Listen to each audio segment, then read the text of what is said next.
Well, what you're seeing today is something we started organizing from yesterday in terms of putting in special lines and tents and seating for persons who we expect, for the large crowd that we are expecting. So we have created some specific lines for persons. We are going to try to hear some matters today for persons who are walking in.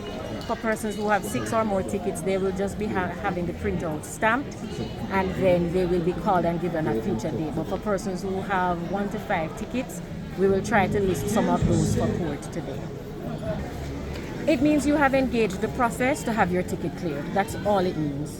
We are putting a date on the ticket to indicate to persons that that's the date by which the courts will contact them to give them their date at which they are to appear in court. And if that is not done at that time? Then at that date, they are to get back in contact with us if we don't call them by that date. If you are not called at that time, you have to reach out to the court to say, I wasn't called, I came in, and I need to have my matter disposed of, and we will get to you. But for those persons who came, we have taken the contact information, and we will be calling them. We'll be sifting through all the tickets, calling them, listing them for court, and giving them that date when they are to appear.